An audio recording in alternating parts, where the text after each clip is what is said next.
welcome to Freethinkers Fireside, where we put the human in humanness, one cozy chat at a time. My name's Helen, also known as House Bells. Hi, everybody. So, two things before we get to tonight's topic. I am super excited. For those of you who do not know, very excited about this. Okay, guys, we're excited. We're excited. All right, so let me see if we can bring this full screen that. Maybe not. No. Okay, well, I was going to try to screen it, but it didn't work. Okay, so, why is it doing that? Let me reboot it. Hold on, guys. All right, well, I'll pull it up later. Anyway, so I'm going to be at NanoCon. I'm doing a workshop. Yay! It's going to be on Saturday. And me and licensed mental health therapist Jennifer Bartley and I are going to be doing a workshop called the Roadmap to Religious Trauma Recovery. So I'm going to talk about myself as a trauma-informed person with a psychology background, and also my experiences from being in the atheist community and all the work I've done for recovering from religion. And she's going to come as someone that focuses solely on recovering from religion as part of her therapy practice. So, and she has all like the big brain like degrees and things. And she does it for a living. So that's cool. So we're going to be doing that on NanoCon on Saturday. If you have not gotten your tickets are still on sale, please go to nanocon.rocks and get yourself a couple tickets and come see us. It'll be a great time. Forrest Valkheim's going to be there. Dell Hunting's going to be there. John Gleason is going to be there. Glenda Jordan, a wonderful person from Recovery from Religion, is going to be there. Gail Jordan is going to be your MC at NanoCon. So I have the inside scoop. If you want to learn more, go to nanocon.rocks and get yourself a ticket. Come and see me, all the wonderful people in our community. All right, cool. All right, now we're on to Rob. Hey, say hi, Rob. Rob's here again. Well, congratulations. That sounds like you have now. I think you're now tied with SR on most frequent guests. Wow, that's an honor. You should be. So like, you're making you're huge guys. Like, there's a few handful of people that have been friends with me the longest in this space, and it's like you, SR, Sherry, Glenda, and Gail. Probably the longest. I know some of those people. You know some of those people. Yeah.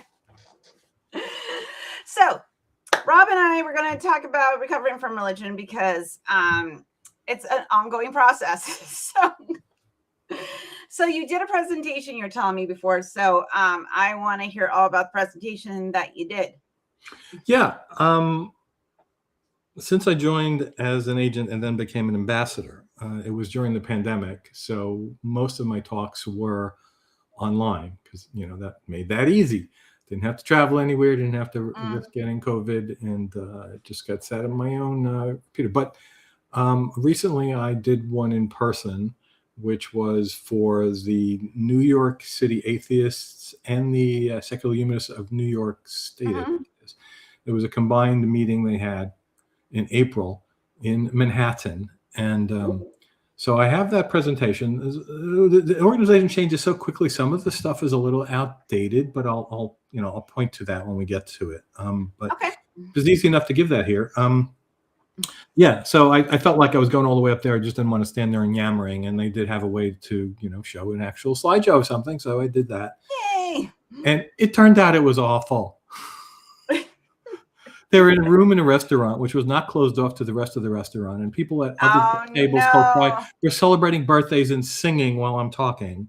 It was like, oh my God, what an awful place to have. No. The food was great, but it was not a private venue, although they acted like it was going to be. So that was not good. And it was in New York City. It took me, I live in Central Jersey. It should have taken 2 hours at most. It took me 4 hours to get to the place. It was horrible. Dude.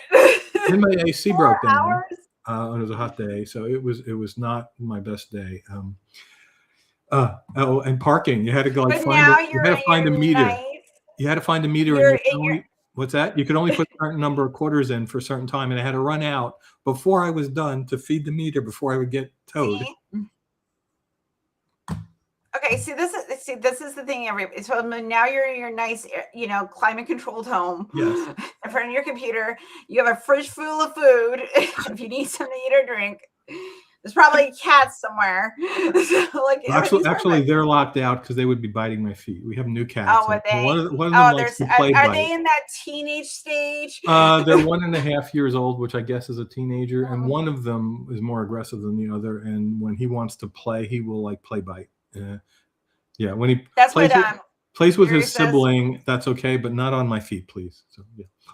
My Sirius, he's in his teenage years right now, and like Grumpy, who's our old cat, he's like, I have no use for you. And then like my cat Bellatrix will play with him, but then she gets tired because like he is all like teenage cat energy, and they're all older cats, and they're just like, okay, like, yeah, leave me alone. You're a little much. But he's so sweet. And like, but he also does this thing like in the middle of the night, he gets lonely. So he jumps up in bed with me and Todd and like curls between us and starts purring, wants attention. And then I'm like, okay, you're a little goober. I love you. So that's why I love cats. Yeah, we've had these cats for a little over a month. And when I started, they wanted to be in the bed, but then because they just kept waking me up all night. So no, I stopped doing that.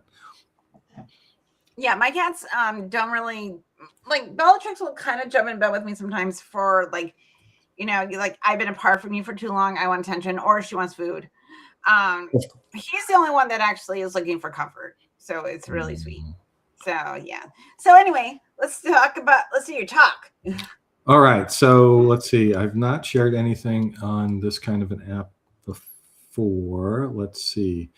There's a warning. Works best on powerful computers. Well, I don't know. We'll see about that. You should be fine. Okay. What do I want to do here? Window. So you're going to select the screen you want to show. Window. There you go. Are you seeing something? Yes, I am. And then watch that. Ha. Okay. Now I'm going to... There you go. Now I went to full screen on my computer, which I can't see anything at all except for this. So you're good with that? Yeah, that's fine. I can see and hear you. Just don't pick your nose. Okay. All right. So for people who don't know me and care, I'm an aerospace engineer, software engineer. I retired as the pandemic was rolling out. In 2018, a little before that, I was hired as a columnist by Skeptical Inquirer, where I write in the column named The Well-Known Skeptic. And with still some time in my hands when the pandemic happened, I joined Recovering from Religion as a volunteer and took on a variety of jobs.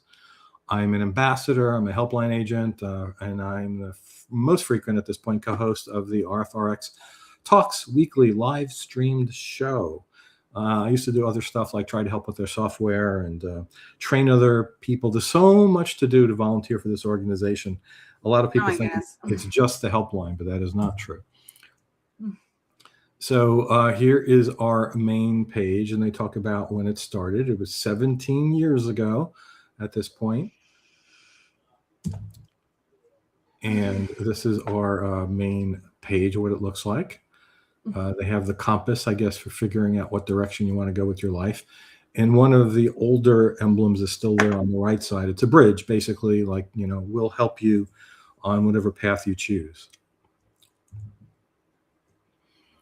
And this is the org chart. I don't expect you to read it, but it basically shows that we're a fairly large organization with a lot of departments.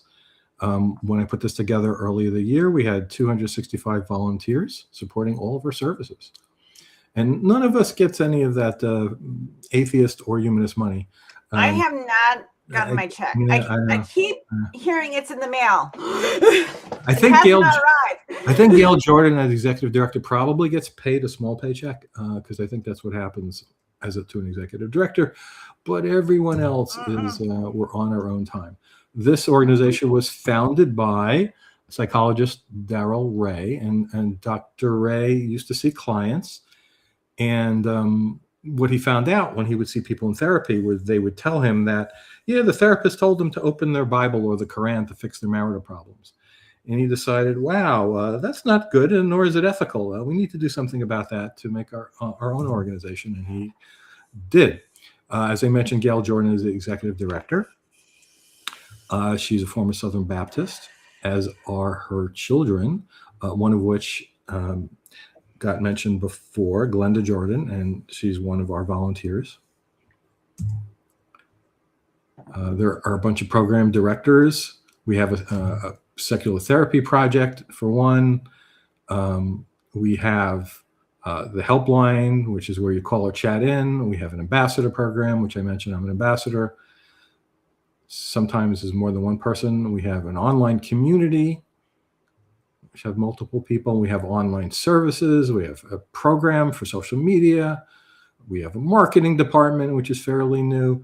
It's become quite a large organization from even when I joined it a few years ago.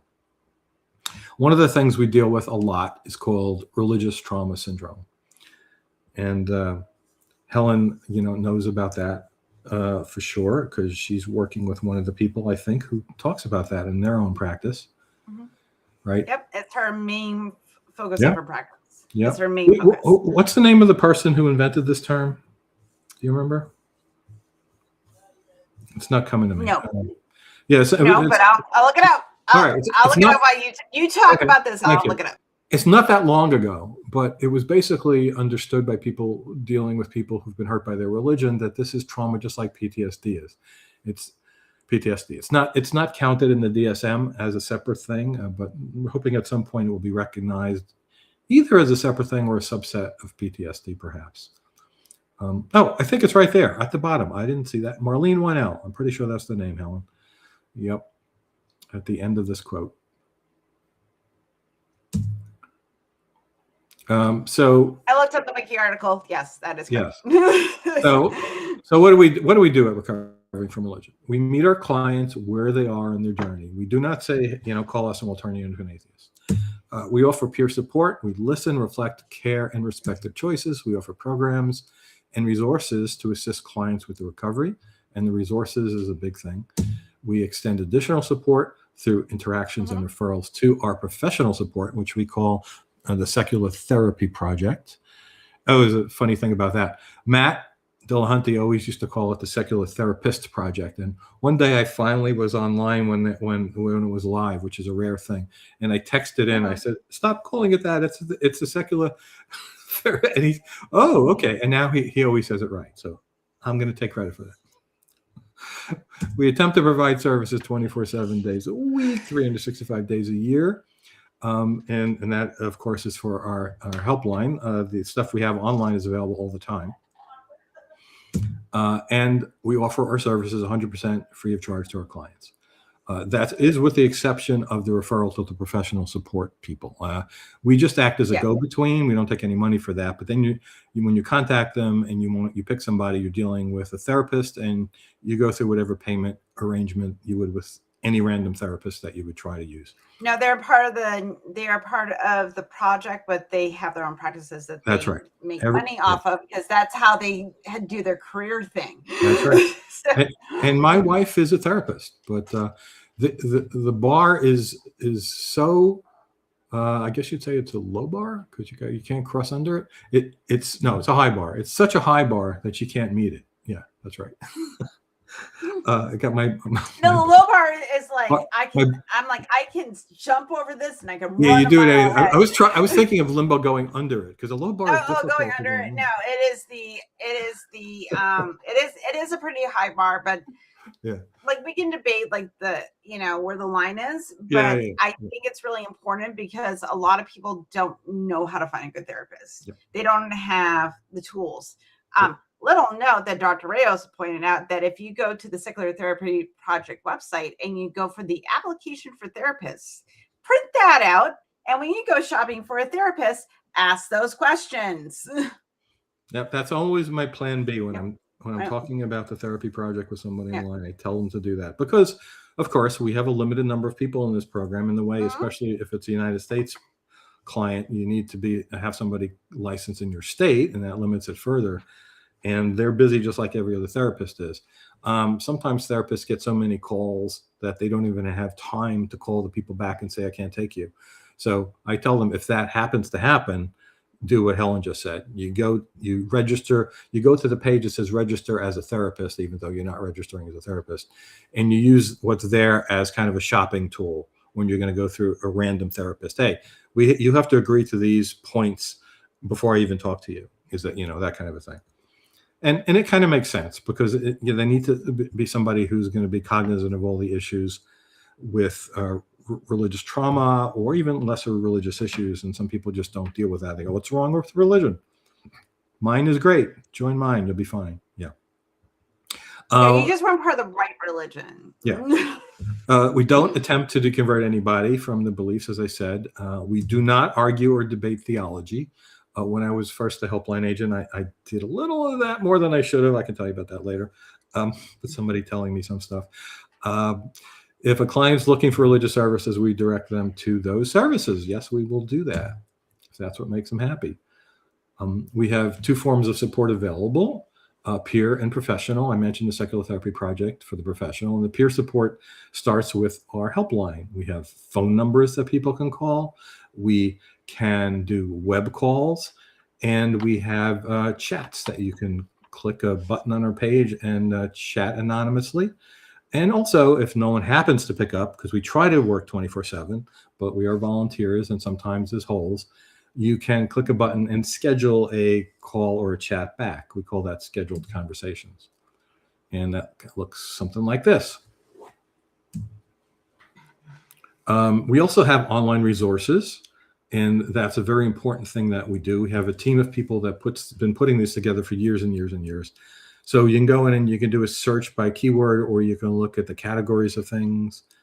And, if you do a keyword search, you're not going to find anything on the internet. You're only going to find what our agents have vetted, that I believe this is a good resource for people with this particular problem. And one example is, if you type in, this is a common reason people contact us, if people have the fear of hell, even though they've stepped away from their religion. Oh, what if I'm wrong? What thinking they might not have heard of it. Pascal's wager. I should have bet that there's a God, even if I don't believe it. So that's a common thing, that people still feel like they are in danger of hell. And so if you type fear of hell, you'll get a lot of, at one point it was like 30 resources on that subject. And there's also like music and movies on there too. It's not just like articles or books. Yes, like exactly. There's other YouTube videos, like other media you can consume. Podcast episodes, and sometimes books even. So yep. Yeah, it's a good mix. A lot of good stuff. It's a lot of good stuff on it. Oh, speak of the devil, I forgot. This is what I did. I typed in the example "fear of hell," and this is what Look at you. Yeah. Okay. You're professional. Actually, one interesting. This is the first thing that doesn't match what's currently there. Since, what did I say? April, I did this. 3 things have changed. 3 major things, and this is the first thing. They've restructured what the page looks like for search for resources. And when I do this talk again, I will have to remember that and change it. So same kind of idea. It just looks more modern. I just want to point out, recovering from religion does not support what Armin Navadi has said about some very recent things. Okay. Was that a comment in the chat? Didn't know. No, this is recent what Armin's been going on. So you'll have to tell me about. All right, after the talk, you'll tell me. Yeah. I don't even know about this. Somebody became a very big supporter of Israel, and it was really bad. So, this is causing a rift in more than one group of people. It also just happened. You probably don't know about it in the skeptics community. Oh, really? No. We could talk about that. We could talk about that. All right.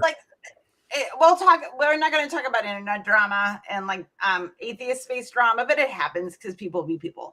Okay, moving on. Well, I want to talk about it, but after my talk. Okay, yes, we'll talk about it after your talk. We'll talk about atheist drama and yay! And also the skeptical movement.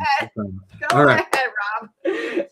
So this is actually the second thing that's changed. If you click this, if you go to this part of our main page, join our for support group, it no longer has the support group map, and that's because they decided it didn't make sense to have that. I've been telling them that for quite a number of years, and the reason is, before the pandemic, all of our meetings were in person. So we only had the map button, and you put the map and you looked at the map. You can zoom in and figure out, if there was a meeting near you. Oh my God, I remember the map. Yeah. The map. Yeah. Now, I took it out. Sorry. I actually, just before I went on, I took it. It was actually the next page that showed the map, but I figured there's no point in showing that now. So they took the map out. And in fact, even when we went mostly virtual, although we did keep some support groups, when the pandemic quieted down, some of the hosts in their cities decided, I want to go back and do it in person. So it has been a mix, and it is still a mix. Although now it is greatly, the virtual groups greatly outnumber the ones that are in person. And I don't think that's ever going to change. So one of the other things I did more recently is when you hit group meeting calendar, this is what popped up. And as you can see here, I think, let's see, I'm looking at, yes. So if you look at the virtual groups here, like at the very bottom for the 21st of May, it says virtual support group Honolulu and virtual support group Vermont. Well, that was confusing. Like, if it's virtual, who cares where it is? So they have changed that now. There's no city names anymore, even if it's so that was where the host lives. And that's why it's carried over to this. Even though when it used to be live, then it went virtual, they kept the city name in. Now they decided, and I agree, and I've been complaining about it, this is confusing. So now if you look at this page, there's no city names unless it is an in-person group. Like the one that's in the middle of the page on Sunday the 17th, Murfreesboro is an in-person group, and it will still say, of course, that, so people know where it is. Okay, that makes sense. Yeah, I like that. Oh, and I did keep the map in. All right, I just moved it. So that was their old map, and you could zoom in to find out where things were. But one thing this gives you an idea of is they are in other places besides the United States. So we have them in Europe, Eastern Europe, Northern Europe, the United Kingdom, as well as Australia and New Zealand. I'm going to go back a page here. So this is the best way to look, because when you go to this page, this is from the button on the left side, group meeting calendar. You get this page, and it adjusts everything to your time zone and your current time. So you don't even have to do any math, right? So that's really cool. I hate math. Yeah. I don't hate math. I'm a mechanical engineer, and I hate math. Me and math just can't have a relationship, I've discovered. Like, we like each other, but we just, like, like, I just get frustrated with it. And I'm like, you're using logic and things, and I can't have that. Hey, Casey. Hi, Tori. Hi, babies. I'm so glad you're here. Thank you for being here. We're talking about recovering from religion for people who are joining late. Yes. Which is where I met Helen. So this is a partial list of our specialty groups. You can read them there. There's for people, all sorts of things: young women, young people, women, men, suicide loss, men's groups, and but most of them are just generic, right? So is Rob. But Rob's also a former engineer. Casey. So this is it's the love-hate relationship with math. Do you love math, Rob? No, I do not. No, I was okay. Right. Not all engineers love math. So anyway, keep going. Yeah. So well, I have to mention this now. So when we took the SATs in high school, as me and my friends were going to college, of my friends who were going to become engineers, I had the lowest math score and the highest English score of anyone, which makes sense that now I'm a writer instead of an engineer. Yeah, that makes sense. Mm-hmm. All right. So this is a look into our online community. This is something that was extremely top secret at one point. We didn't mention it anywhere. Now it is mentioned, and people would only find out about it if they called in, and we thought they were a good fit for it. We would say, hey, we have an online community. Would you like to join? Now you can actually hear about this because we talk about it more commonly, but still there's no link on our website to go to it. So what this is a whole group of chat channels. It's kind of like Discord server, a Discord, but it uses something called Slack. I actually hear rumors they're going to go to Discord at some point. But right now it's in a thing like Discord. It's called Slack. And you can chat in each of these. There's about 30 of them in total. Groups, which have common topics. And every one of them is moderated, so it's not like a Reddit free-for-all. And one thing we have, which is loved by people who go, and I've never been able to, is the fall excursion. So it's coming up this September. And this is where you can meet recovering from religion volunteers and other clients and anyone who wants to come. It's a big. Did you ever make it, Helen? I've been to 2. So tell us about what happens.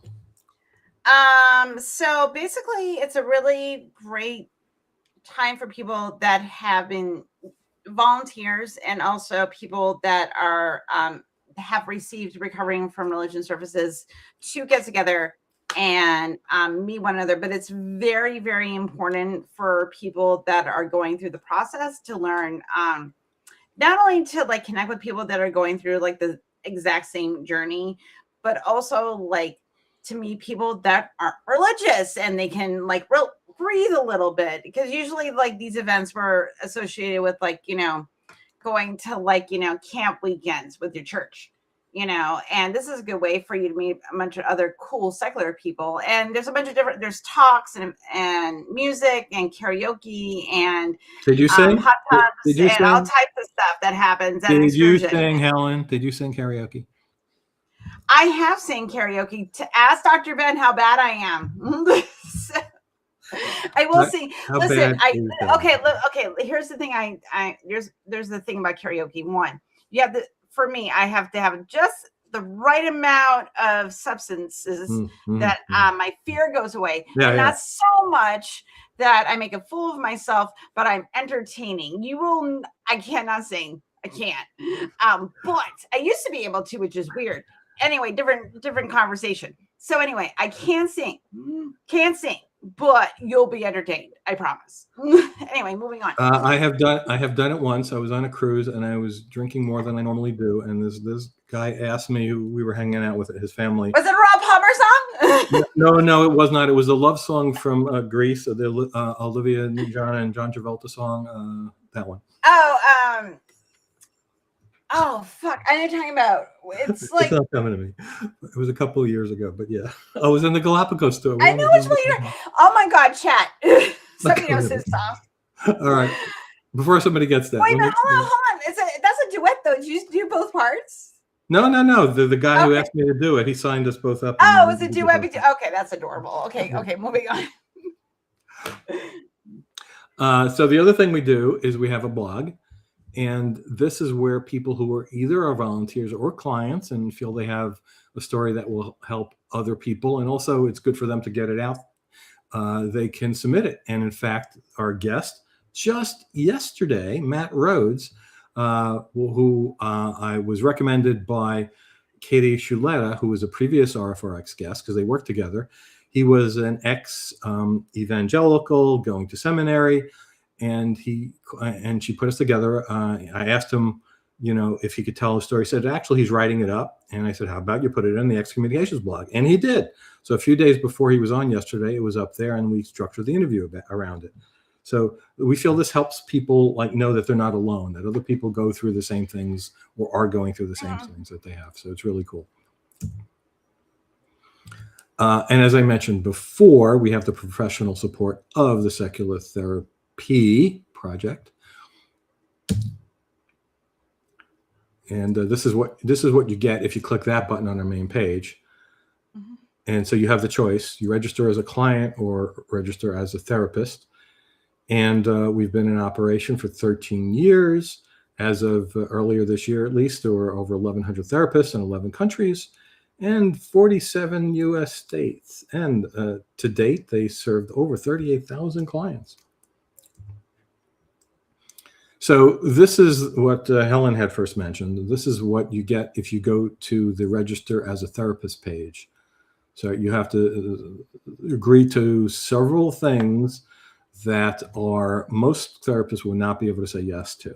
So that's the thing I always say, hey, print these things out. It's 3 things. And, you know, you can make a PDF and send it to them. You can just read it over the phone and see if the therapist who's not in our project that you may want to use will agree to these before you spend any time and money and waste time with them. So on the bottom of our main page, we have links here to the many things that we have on YouTube. We have streams of our recent episodes. We have an archived RFRX playlist, and the episodes, I mean the Monday show. We have a new thing. We have a new team that's putting these together. They go through all of our material and make shorts and then release them on different social media, Daily Dose of RFRX. Then there is an older one, which is Religion Spotlight. We haven't done this recently. We should do it again. We had people on our show and they talked about a specific religion, which may not have been, something that a lot of people knew about. We used to do that because I did a whole deconstruction of paganism. I wonder. I don't. You should look and see if that's tagged properly. That it's in that playlist. I don't know. Okay, that's a good point. Yeah, we had stuff on Buddhism. We had stuff on Islam, that kind of stuff. And in fact, we had a recent person talking about leaving Orthodox Judaism. Yeah. Take that action, please, Helen. Check that those. You know what? Okay, since I'm volunteering again, I will poke a bear. Yeah. I don't because occasionally things are in the wrong playlist. It's very easy to not check them correctly. And I just found one recently. I'll go look I'll go look, and if it's not in the right place, I'll poke a bear. I mean, they released a recent RFRX show, and it was not in the RFRX playlist. It's like what? So yeah. And Phil Sessions is the one who handles that. Okay. Well, it's Phil. Then I can bug Phil. We've hung out at excursion. I will bug Phil. These things. I'll be like, Phil. Yeah. And then most recently, I think it's less than a year. And I'm back, so he has to listen to me. I keep trying to get Phil to come on the deconstruction stories, which was the next one I was going to talk about. He does not want to be on camera. I've tried. But he used to be on the Atheist Experience. He used to be on camera all the time. I don't understand it. But anyway, yeah. So I have done this. He's become a closet queer atheist again. He stays back in the closet. But he does a lot of work for us. He does a lot of great work. He is a wonderful. I love Phil, and he gives the best hugs. He is a wonderful teddy bear, and was very cool when we had a drive into town. We did excursion in 2024, and he was our driver, and we went on a side quest, and Phil had to drive around like several times to find us. So yeah. He didn't abandon you somewhere. That's good. That's always good. We went on a side quest. So. All right. So the deconstruction stories I started earlier this year, I think it was, and I've gotten up to I think it's almost 20 now, where I've interviewed people who are volunteers and also our executive director, but almost all of them are volunteers for our organization, including Helen, and they get to tell their own deconstruction story.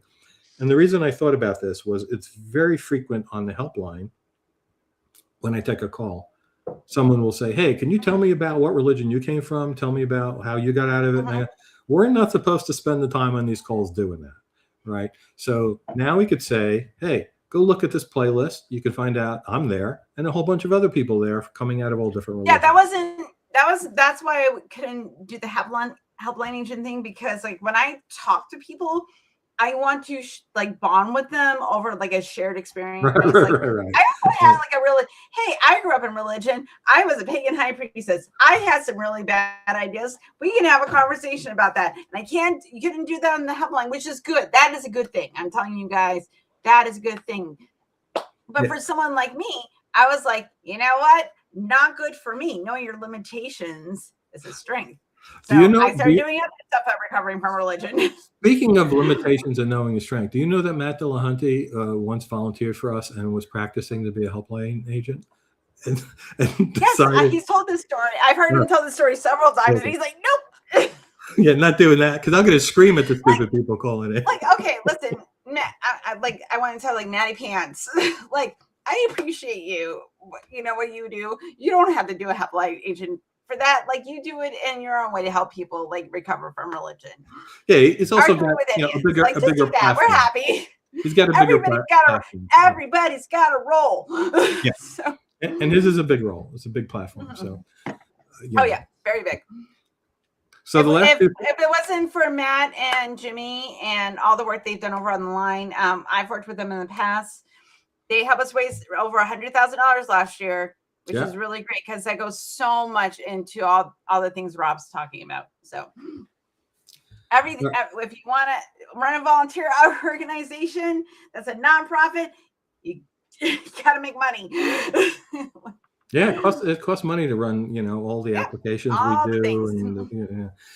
and and some of that money goes to the full excursion to help people out there, things like that, and also paying for the cabins and everything.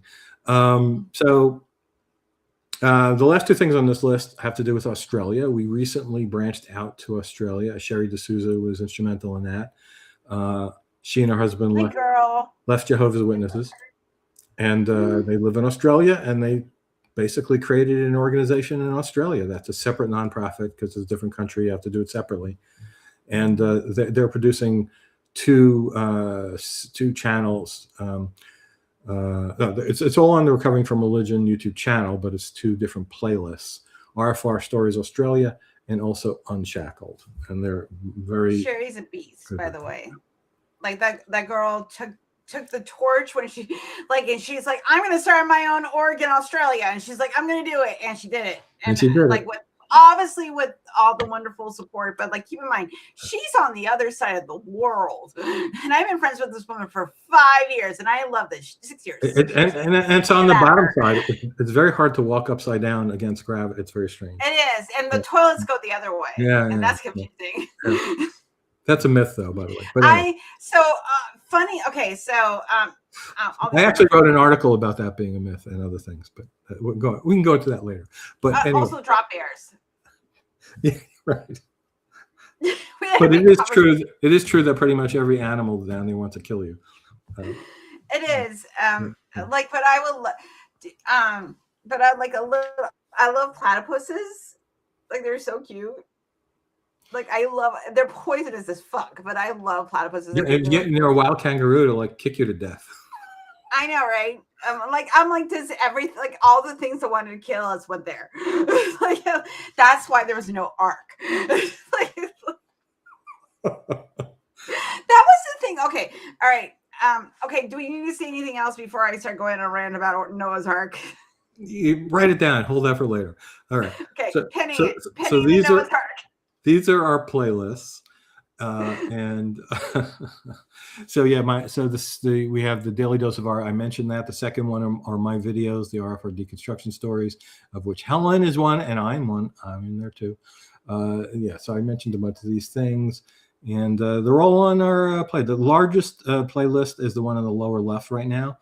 That is the RFRX, the Monday show episodes.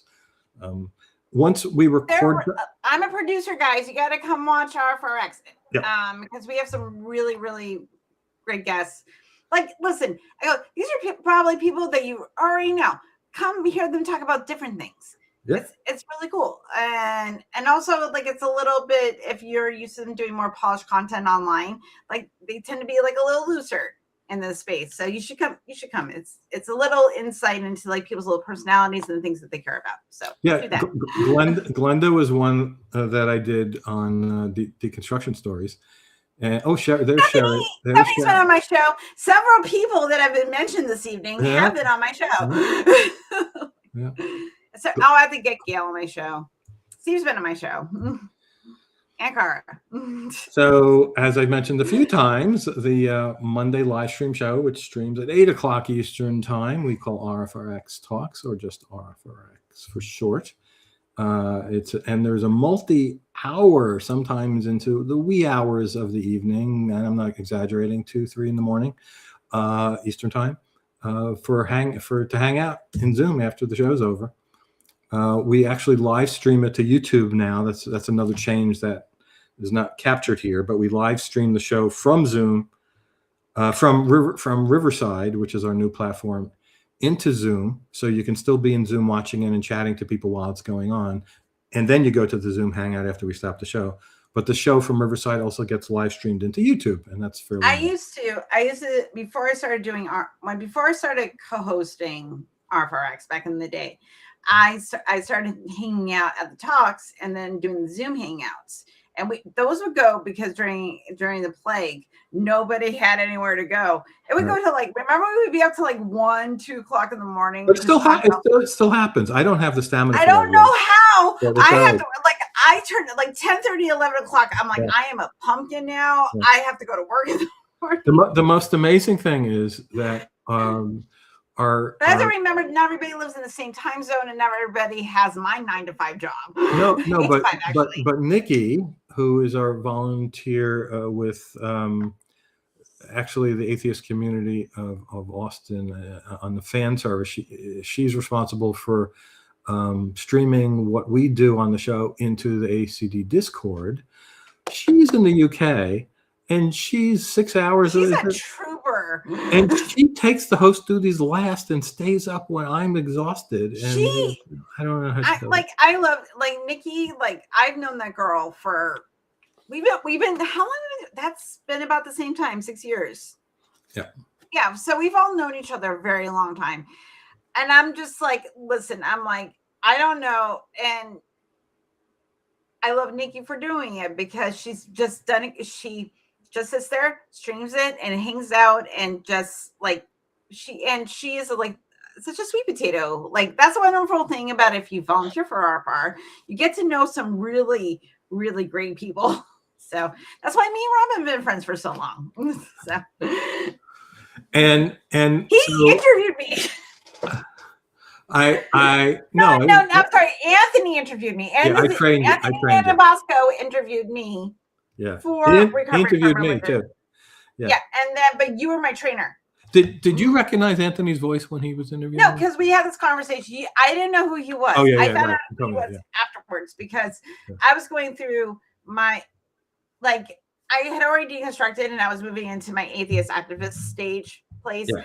And then people were like, oh, the stream epistemology. And then I heard, this is what happened. I heard Dr. Ray talk about the way that we do things is street epistemology with emotional availability, empathy, right? With empathy, right? Yeah. So I'm like, okay, cool. And then I was like, I want to know more about street epistemology. And then people are like, oh, you should listen to Anthony Manabosco, because I think I was in the Atheist Community of Austin's Discord server. And I was like, cool. And then I joined that server. I was there for a little bit. I was there for maybe 3-4 months. And then I was like, oh, I already know how to do this. And then I was like, I'm done. So, but I loved watching. And I occasionally I will go back into Anthony's channel. I've seen someone because I do what he does. So I'm like, okay, that's cool. But I'll go back and look at some videos because sometimes I need a little bit of a refresher. Not that I'm not doing those conversations as much anymore. So occasionally I like to sit in that bath. When Anthony, as I told it on the other one, but other people might not have heard. So, we gave away the punchline, but I didn't know who was going to interview me. You just are told somebody named Anthony will call you at this time. And it's as soon as he started talking, because unlike Helen, I had listened to tons of his videos, and it was like, oh my God, this would be like if I was calling to interview for an astronomy job somewhere, and I got Neil deGrasse Tyson as the interviewer. Right. And it was like, what the? I'd be like, what? Is this Anthony Manabosco? That was very, very, very strange. All right. So I've mentioned our show, and I've gotten even more heavily involved with it the last couple of years. So I'm the frequent co-host. Sometimes I get to be the host. I got to be the host yesterday, which was kind of cool.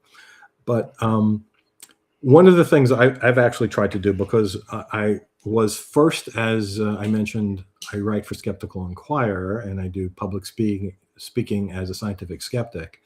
I know a lot of people in that realm. Right. There's an overlap between humanists and scientific skeptics, but it's not a full overlap. So I know a lot of people on that side. And one of the things I was able to bring to the RFRX show is to, invite people from that side of the fence, if you will.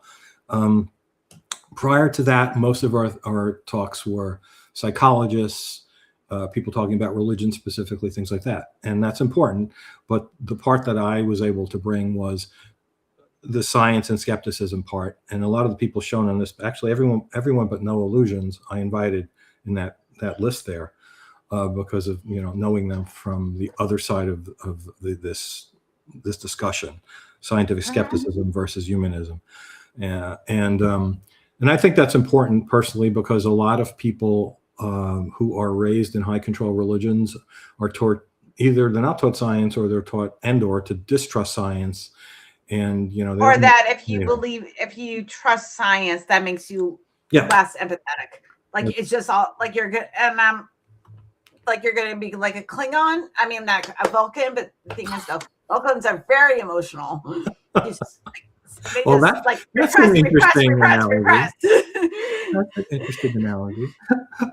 Like that's why they're Vulcans. Like they think you're gonna be Vulcans, or they think that you're gonna turn into like some kind of like like someone that commits genocide, and it's like no, that's not how I think they think you're controlled by Satan, frankly, if you're believing. I am controlled by Satan because he gives listen, Satan gives me dark chocolate, so I like can't say no to wine.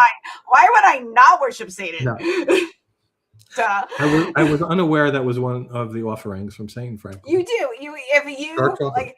If you give your blood to Satan and sacrifice your life to him, he will supply you with dark chocolate and wine. How do you think capitalism works, Rob? It is the devil's tool. So if people aren't familiar with the people here, the first person, Brian Dunning, is a podcaster from when there was no podcast. Basically, he started right at the beginning. Every asshole has a podcast. That's right. Hi, welcome to Freethinkers Fireside. Everybody, anyone can do it, but anyone can do it. This is when it took some heavyweight equipment and understanding to do these kinds of things. But so Brian's been doing this for, I don't know, now it's close to 15, 20 years, something like that. He's got a show called Skeptoid. I love it. I've always loved it. It's about debunking, pseudoscience, alternative medicine, conspiracy theories, false history claims. And every episode is fairly short, 15 minutes, maybe 10. And it's also a text transcript of every episode is created. And I used to work with somebody who believed all of that shit. And every time he brought something up to me, I would send him one of the episodes that covered that exact topic. Of course, it never helped because he never read them. But that's because listen, Rob, he's just saying that you should just believe him. He's like, trust me, bro. Yeah. And then you're like, here's some contrary evidence and then he's like, no, I'm going to bury my head in the sand. Not going to look at that. Yeah. No. All right. The second guy there is skeptics do this too. Skeptics do this too. People that claim to be skeptics do this too. Anyway, keep going. A lot of these people I've interviewed on my column for Skeptical Inquirer. So if anyone's interested in seeing their backgrounds and stuff, you could also go there. Again, it's Skeptical Inquirer, and the column is the well-known skeptic. Anyway, so Dave Farina is from Professor Dave Explains.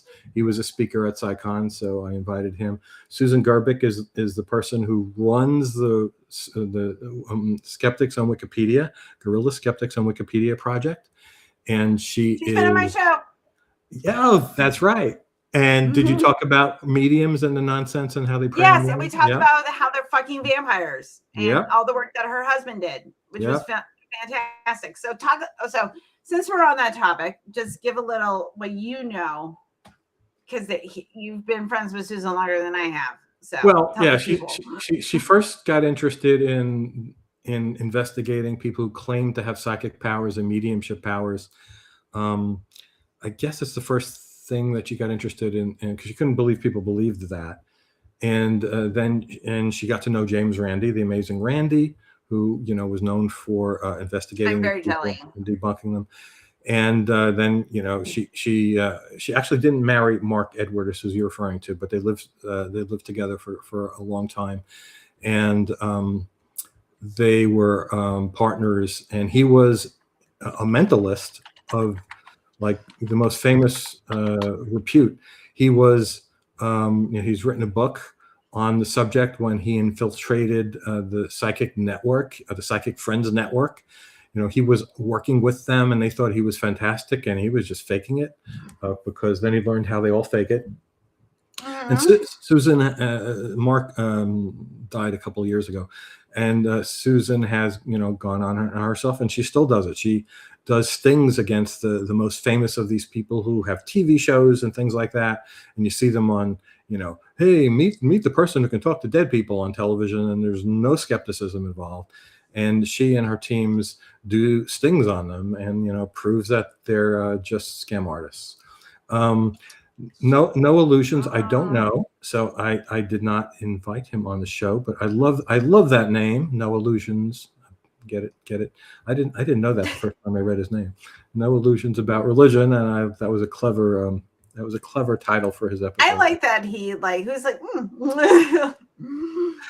And one of my favorite gets was the one that you can see at the bottom, Jaron Campanella, because he was one of the primary flat Earth influencers for like a decade or more. YouTube channel, convincing people. I have to watch. I haven't watched that one yet. I have to watch it because that's convincing people the Earth so was interesting flat. to me. So fucking interesting. Yeah, making a living doing this because Patreons and all that. He had so many followers that he could do that. But he had the character of accepting the challenge of going to the South Pole, Antarctica anyway, close to the South Pole. I think they were 600 miles from it, and seeing what would not happen on a flat Earth model, which is that the sun stays up in the sky for the entire day. And he came away and admitted he was wrong. It doesn't work on your model because it goes under. So unlike some of the other flat earthers who went, that's what they say, Helen. No, the model's wrong. We'll come up with another model that shows the Earth is still flat. But he had the integrity to switch his mind. He did a talk at a skeptical conference where Susan was running it. She introduced us. I then interviewed him for my column and invited him on RFR. And we related. What we talked about was leaving the cult behind, because it's just like a religion. Right. He became the devil incarnate when he changed his mind. You're being paid by the CIA. You've been a traitor for 10 years. And you've been like NASA's, you're just a shill for NASA. It's that's like, right. Exactly. NASA's losing funding. Like we're private contracting this shit now. Like, what are you talking about? Yeah. So I had to give him cred for, and he's lost his following. He doesn't have a living on YouTube anymore because he had ethics. It's amazing. So then recently, as I mentioned, we streamed from Riverside, and those go into the live playlist, and it takes our editing team a little bit, months sometimes, to edit them. Maybe put a new opening on it, or take some stuff out and then put it in the other playlist, the one that I just showed you, which is the RFRX playlist. So some of them are in two places: the original version that was live streamed with no editing, and that's in the live playlist, and the other one. So that's what that's about. Chad. Hello, Chad. The podcasts are the audio is extracted, and the show's audio is extracted and put into a podcast. Because this has been a thing from a long time ago, when they actually was just two hosts chatting, kind of like Helen and I are now. And that was the Recovering from Religion podcast. But that ended, and now we fill the podcast up with the audio from the live stream YouTube show. And that's it, except I'll recap quickly here. We have peer support phone lines, and you can chat from anywhere. You can schedule a conversation. We have our online resources. We have the support groups. We have the online community, and we have that great once a year fall excursion. We have our blog. We have the STP, and there's a hell of a lot of video content now out there for this organization. Mm-hmm. And we even have a link tree where you can go and click into all these sorts of things directly from one site. So that's kind of cool. So, and as I mentioned before, we have Recovering from Religion Australia now. Australia. And if you find yourself now or in the future having time and you want to help this organization with its worthwhile efforts to help people, here's just a short list of all the things that we need people for: helpline agents, support group leaders, web developers, online community moderators, marketing people, writers, and there's things that aren't even listed here. You just go to our main page, and right at the top, there's a tab that says volunteer, and you just fill that in. Also, if you have the resources and can spare anything, there's a donation tab, which of course you can donate to help us out. And awesome sauce. I have a video here. It's only 3 minutes long, but I'm going to play this. Okay. Can you hear it? Very. It's very low on my end. All right, So I I'll not keep go in the quiet. chat. You got to raise your volume. I'll keep quiet. Okay.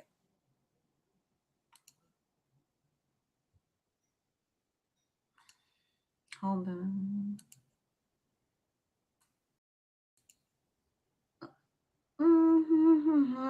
I don't know what I'm doing. Hi, this is great.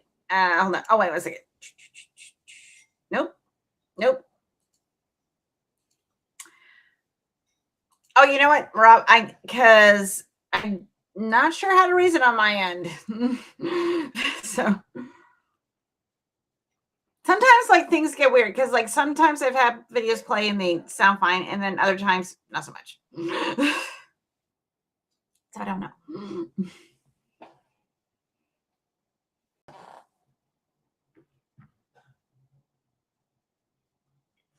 We're having technical difficulties, guys. But Okay. also, Okay. got it? Yeah. So I stopped I stopped that. I'm going to stop the share. Like I can hear you, but it's just when you're playing the video, like when the sound, I was like, it's very muffled. Okay. So that's on my end. All right. So it's basically what I talked about today. It condensed into 3 minutes. So you don't have to play. I want to play.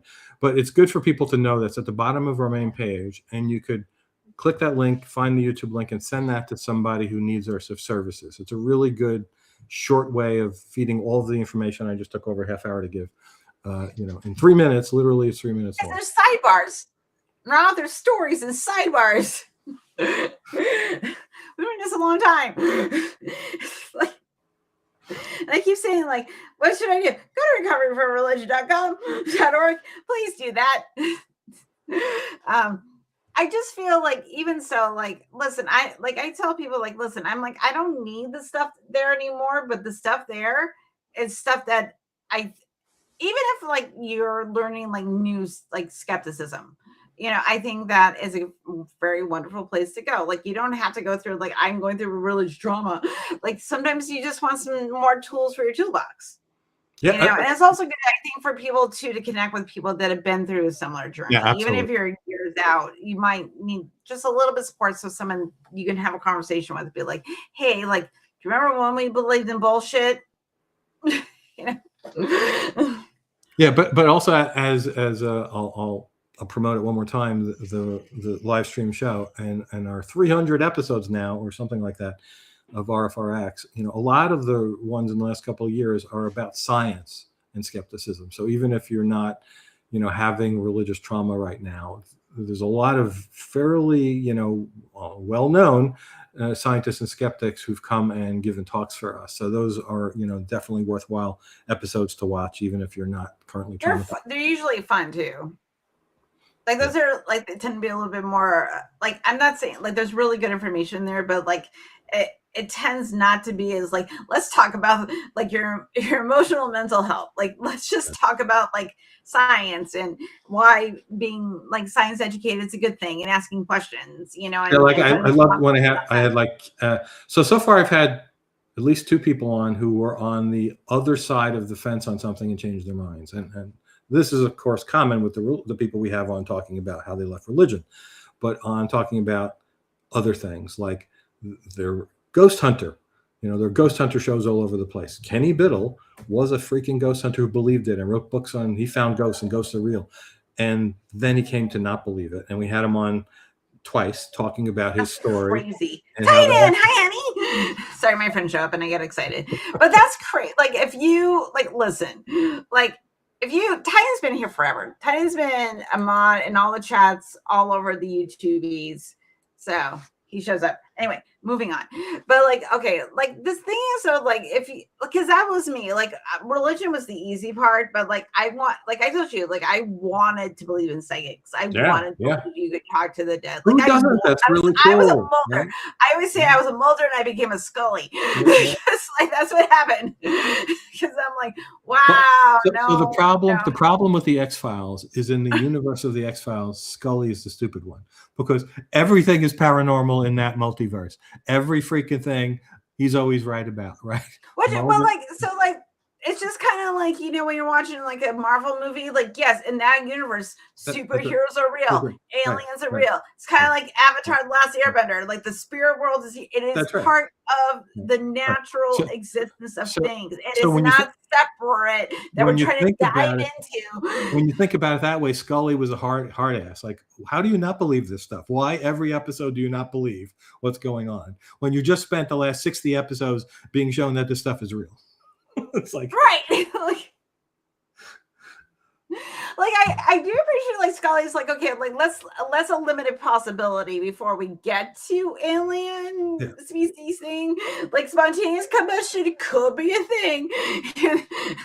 I also I wonder when I was watching that, if I was in that universe, would I start? No, I think well, you're right. This is all true. Like, I'm not going to doubt anything. I'd be like, okay, yeah, sure. Yep, the cigarette smoking guy is right. Right. He was the shooter. Correct. Right. Like, and we know too much. Like, and Scully and Mulder keep getting too close to the truth, and they keep it. But like, this is the stupidest FBI ever.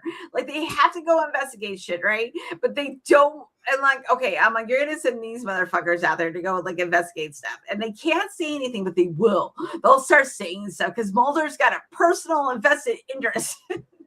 Right, his sister, right, was abducted. If I recall. Yeah, that's like the stupid, and like I don't know why, because they're like, well, when they kind of like told Scully she was gonna get the lackey job because like in the first beginning, like she comes out like top of her class as like a forensic medical examiner, right? And they're like, hey, cool, you're gonna go work with this motherfucker, and he believes in aliens. You're gonna go work with him, and she was kind of like, okay, but then she got like the best job, because if you're gonna be a forensic medical examiner for the FBI, like, fuck yeah, I want to work in the weird alien department where I get to like look at all the weird crap like that. Like, I was like, because at the beginning she's like, this is beneath me, but then like, oh no, you got access to all the things that nobody wants to talk about.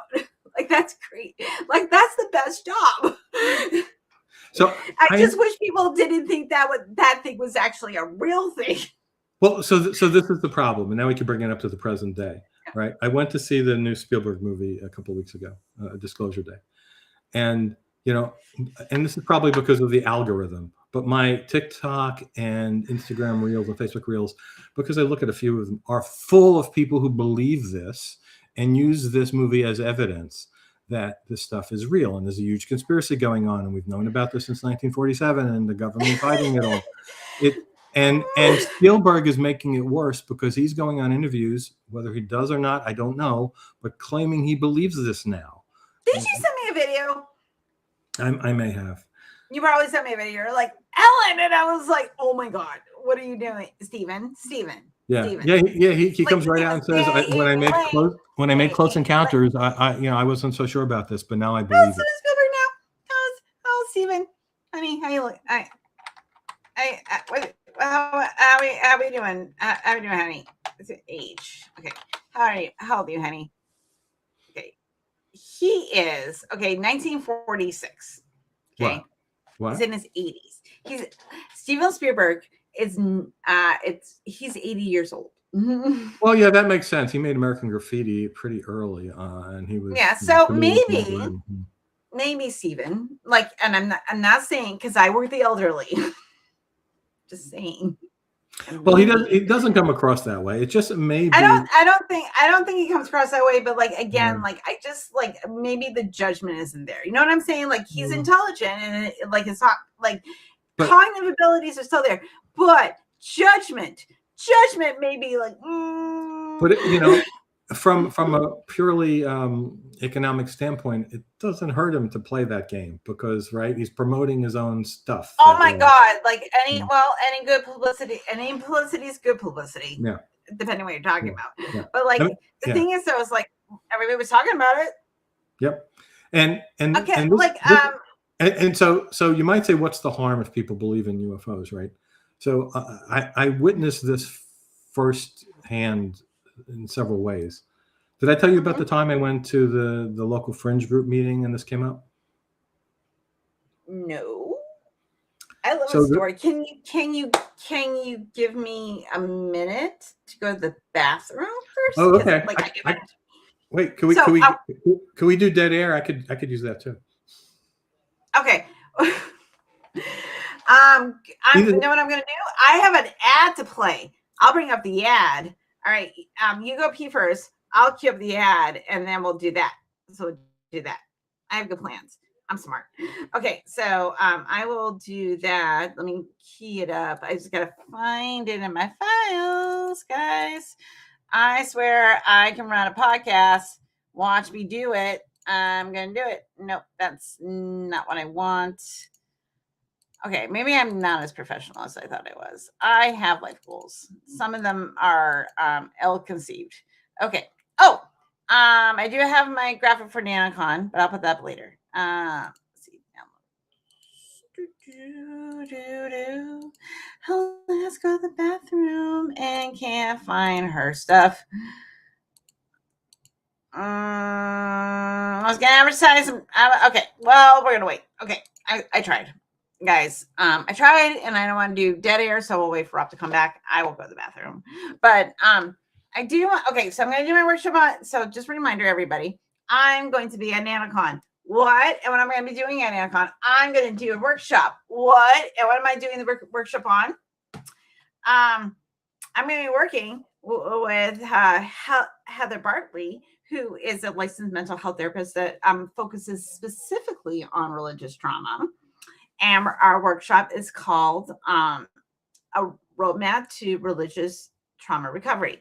Now, for those of you that have suffered religious trauma, this is basically just give like a little, like, education plus, insight into someone that does it professionally as a practice like Heather does, and then someone that has worked with people that are recovering from religion and working through that trauma, and how it manifests as a subset of PTSD or complex PTSD. So we're going to have a conversation about that. And I'm going to talk about, like, as someone that's a trauma-informed person, what that looks like and how it feels within the body, and how do we recognize triggers. And we're going to do a little bit of conversation about that, and then we're going to do some Q&A. So it'll be a good thing. So do that. I tried to find my video. I couldn't, so I just filled airtime. oh, okay. So if you want to go, I can hear you though. So if you just start. Oh, I can tell the story. Okay. By the way, I Okay. remembered what the duet was. It was Summer Nights from Greece. That's what we did. So, in karaoke. Okay. All right. I will tell the story, and Helen will have to listen remotely. So there's a local group that calls themselves Fringe, New Jersey. And, they don't take that as a disparaging term. They admit they're fringe, and all their beliefs are fringe. And this was before the pandemic. I don't know what they're doing now. I lost track, but they used to meet in person at a local library room they rented out. And they'd have a topic of some fringe topic, psychics or mediums or alien abduction or crop circles, whatever. And I actually wound up attending a few of them, kind of to see what was going on. And one of the talks was about a conspiracy theory named Missing 411, which is a lesser known one. It was invented by somebody named David Paulides. He's got a Wikipedia article if you want to look that up, David Paulides, or you can type in Missing 411 and you'll get it. And he's become enamored with this idea he thought about. And now he's written, 10 plus books. There are 2 documentaries, I think they're on Netflix, about he believes people are abducted or they go missing without explanation. He says, well, I'm not going to say what I think it is, but it could be anything. But a lot of people who also believe in alien abductions think, this is alien. People go missing from national parks. And he started the first one from a national park, and then he looks at data and he gets the idea that this is happening all over the United States, and then he said, North America, that kind of a thing. Anyway, so that was the topic of the meeting that it was at. And people were being made afraid to even go to it was at night, going, when the meeting ended, to go to their car because they thought they were going to be abducted, on the way to the car out of the door of the library. I don't like that. Yeah. I don't like that. People were, can you walk with me, to each other? It's just frightening shit. But so before the meeting ended, though, they did what apparently they do a lot, because just a few times when I saw them do it, there's somebody who goes to garage sales and gets old DVDs, and then they put them there for free if people want them. And of course, they're getting ones about Bigfoot and alien abductions and Atlantis and things like that.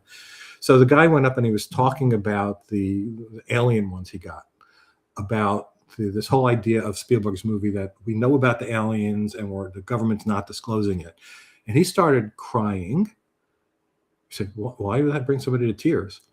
Because these people believe that we're working in cahoots with highly developed alien civilizations who have technology above ours, including to cure all disease. And the government knows about this, but it's keeping it from people. And his sister died of cancer needlessly because they're keeping the aliens secret. This is what this does to people's minds. What? So, yeah. So pissed at the government. What? Because oh my God. We have, at the meeting, they were talking about we have portals that can bring us to other planets, and there's a secret space program with spaceships that are reverse engineered alien UFOs, and these people believe all of this. And just believing it, okay, but now you're into the conspiracy theory, because why aren't we being told about it? It's because the government is covering. I mean, the government is bad and stupid for a lot of reasons, but not because they're covering up this kind of shit. But they deeply believe that. And, there are people who could be driven to violence because of this belief system. I mean, Susan Garbick, we mentioned her before. That's the other thing that she's interested in. And she is called out by name. I've been called out by name because I write about UFOs by people like Rob Heatherly and other people who are deep into ufology and believe this conspiracy bullshit. And, somebody changed several times, or different people changed Susan Garbick's Wikipedia article to say she's a disinformation agent for the U.S. government. And it's of course it's dangerous shit. Like, why not? Because that's how ridiculous they sound. So that's why I'm like, it's just so frustrating. Like when you're just being like, hey, maybe you're wrong. Yeah, I mean, so like, no, you're lying. I can picture something happened like with the Pizzagate thing, where that stupid conspiracy came along, and then somebody armed burst into the pizza place. Oh, you don't even have to go that far. You can just look at our own community and the conspiracy theories that come up here, and that you're ignoring evidence, and why aren't things? And it's just like, well, wait, hold on, we actually have evidence. Like, let me show you the evidence that I have. And they're like, no, you're lying. And you're part of a cult. You're shilling. You're just in to make money. This is the thing that I always object to. Even if you're in it to make money, they're like, everybody acts like, oh, they got money for it. It's like, okay, I'm like, but what was the ethics around the money? Because that's what we're talking about. And we're not talking about the money. We're talking about the ethics around it. Right. So when somebody says like they got paid for it, I'm like, okay, yeah, everybody's got to get paid, man. I got to eat. Like if you give me extra $50 to do something, I'm going to do it. Like, it just depends. But if it's like lying, no. If it's doing something awful, no. What are the ethics? That's why, when people we do have a couple of volunteers at our farm that do receive some money. That's okay, because people have to what do we? I didn't know that. No, well, no, we do not. So I'm just kidding. What? No. I phrase that if we did, it's part of the cult, guys. I revealed the cult secret. I didn't misspeak. We are actually part of a very big cult. We're part of the atheist cult where we make all the money. All the things to Rob that we said about 100% volunteer run, absolute lie. You can't go on the internet and look up 501c3 charities and look up recovering from religion and look up our actual data of how we score. I'm not getting it. as a I'm charity. going to have to So talk do to the that. treasurer. Who's the treasurer? Cara is the treasurer. I'm going to have to talk to them. Cars a treasure. That's it. Oh, my best friend's in on it. Oh no. We're all in on it. It's a deep atheist state. Deep. I don't like that's the thing I find so interesting. It's like people that claim I have skepticism, I know things, and I'm like, do you? And then you ask them very simple questions like, can you produce such evidence? What would change your mind? And they say nothing. And I'm like, interesting. So are we going to talk about schisms in the community? Yeah, there's a little bit of schisms. Okay, so So the one the one you mentioned at the beginning, Armin. I had not heard Oh, of. Armin. So Armin, I want to say this, and people in my chat or in the comments remind me because time is weird. But I want to say maybe this was about 8. It was like when the news started really revving up about what was going on in Palestine, and this was before the war. So and we were all like, hey, war crimes are bad. And Armin started posting a little Israel flag in his YouTube videos. And then he basically went the other way and he was raised Muslim, and then went the other way and started criticizing basically the state of Israel is correct. And also we started saying things like, Charlie Kirk was not a racist, was not a sexist, was not homophobic. And we're like, and basically doing apologetics for bad people. And we're like, oh my God, Armin, what happened to you? And he was raised. Guys, I invited him to be a guest on RFRX like 4 years ago. When he started coming on I was like, oh my God, like, because I wanted more diverse people in this space. And I was like, cool. And then I was like, and then the past year, I'm like, what happened, my friend? What happened? Like, so he was raised Muslim, you said? Is that what you said, Helen? He was raised Muslim? Yes, he was raised Muslim. His episodes, I don't know if the episode, no, I think I told Cara, and I was like, hey, you may want to scrub that, not have it on the website. Yeah, so that's harder to understand than what happened with the most recent thing on the subject in the skepticism community. Oh, okay. So what's happening there? One of the most famous and most watched podcasts in the skeptical community is A Skeptic's Guide to the Universe. And they also started like Skeptoid did, like, I don't know, 15-ish, maybe more years ago.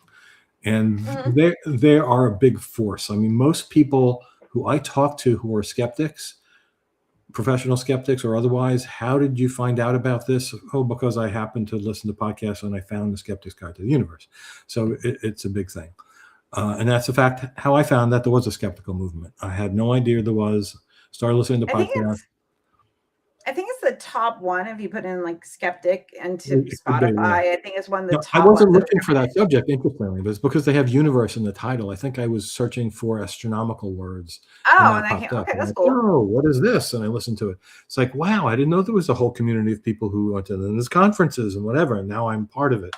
But so many people I've asked, that's the answer. So anyway, that's how big they are. Well, they have had 5 hosts since the beginning. It's 3 brothers, the Novellas, one of their long-term friends from, I think, when they were teenagers, and then one other person who has rotated for all different reasons.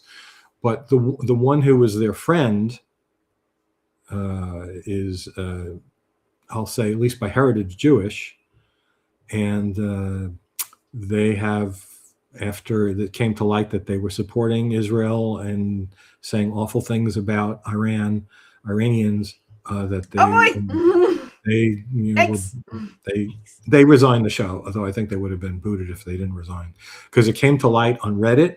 The person was doing all of this on X, and the other people were not on X anymore. They didn't hear about this, And Can't then you after, be? Why? Like, why? Like, this is the thing I don't understand. Like, if it's like I just have a bit of different political position within the community, but then they have to go on social medias and like rant. yeah, And it's like, and the I'm bad like, dude, your position's not a good one. the bad thing about on the social media was his what do you call the name tag on a social media platform? Whatever. It had Hashtag. it had SGU in it, his name and SGU, the Skeptic God of the Universe. So it was like he's like speaking for the SGU, and it's like then followers who are still on X. Oh no! What are you guys doing? Why did you post? And they go, oh my God, none of us knew any of this was going on. And oh my God.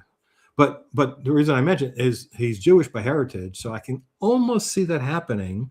But really, I have a harder time understanding somebody who was raised Muslim to be supporting Israel. That's the thing I don't quite get. Like, and I'm like, you're siding with the war crime people, Armin. What are you doing? And then we found out Durante was a sexist, and he's not a great person either. Well, so that's the second thing I wanted to talk to you about, because I saw the original exchange, and then I recently saw Mandisa on John. Casey's still here. Casey, I don't know if Casey's still here, but so I think it was like a couple nights ago. John was it John or Joe? No, was it Joe? I can't remember. It was either John or Joe. I think it's John. Yes, it was John. John had Mandisa and Cynthia on his channel to talk about. I saw that one, and the Kentucky, that was the other night. So yeah, basically, because like one of the things we've been talking about for a while now is like, how do we bring more diversity to this community, right?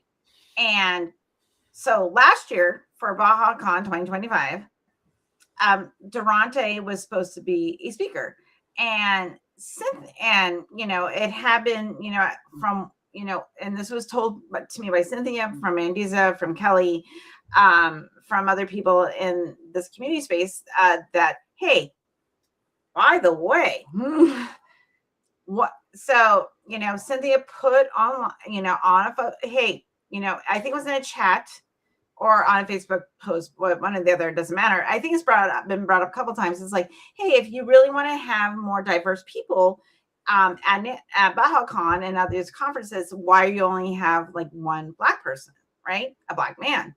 And it's a very legitimate question to ask, how do we show? That was Durante, right? So, yeah, he was, and then Durante started saying, like, why are you bringing drama into my chat? Because I think it was on his channel, on his Facebook. Now, everybody, if you're on social media and you don't have your comments turned off or certain people blocked, we assume we have the right to post on your stuff, everybody. So then it got heated, because then Casey, John Gleason's wife, asked Durante, like, hey, why are you not addressing Cynthia's question? I have the same question too, right? Then Durante, and I heard this voicemail, and was basically telling John to put Casey in her place, and basically saying that Casey doesn't have the right to ask those questions, and say that she's causing drama because she was supporting Cynthia's question. And if we want to have more diverse spaces, maybe we should see more people that look like us represented in these major events we do in the community. And I said, that is a very legitimate question. I've always had that question too. That's how we evolved. And then Durante also, and then there had been events that he was invited to, and he didn't show up at all, or he didn't show up in the most professional way. So that's an issue. And that is a level of concern, and not so much like, yeah, you kind of fucked up, but also like, if you're doing those things, then I'm actually concerned about you, and I hope you get help. But you acting like a butthead and being like a sexist, douche nozzle, like, no.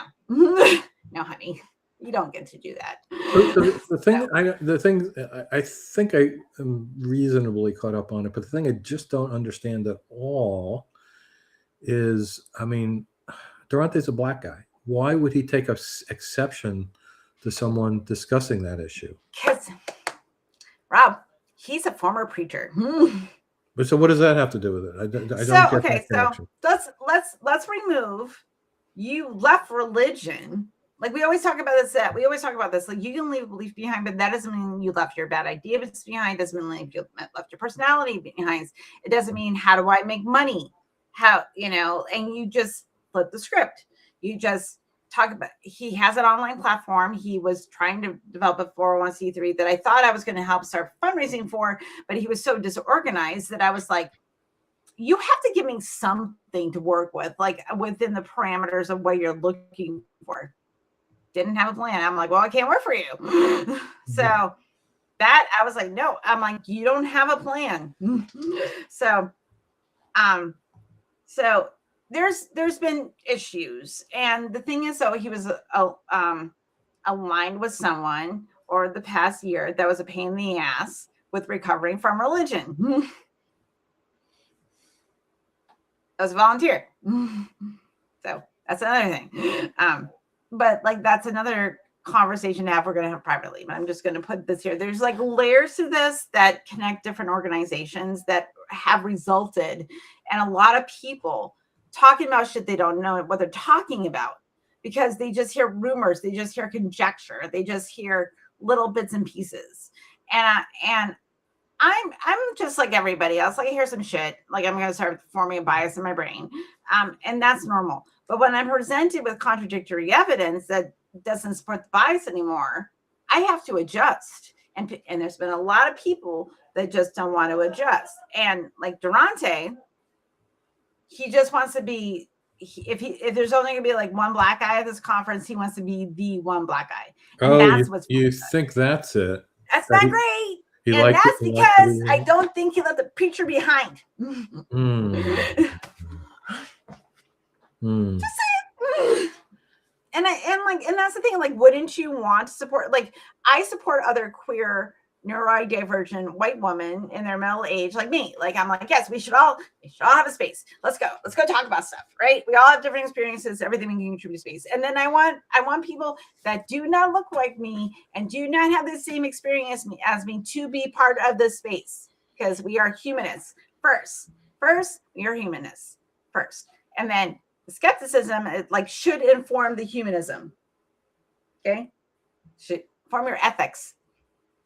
That doesn't happen. And then it's just because you left religion behind and you've deconstructed that God is bullshit doesn't mean you've deconstructed your own bullshit and the things that you might be contributing that may be toxic and unhelpful to people.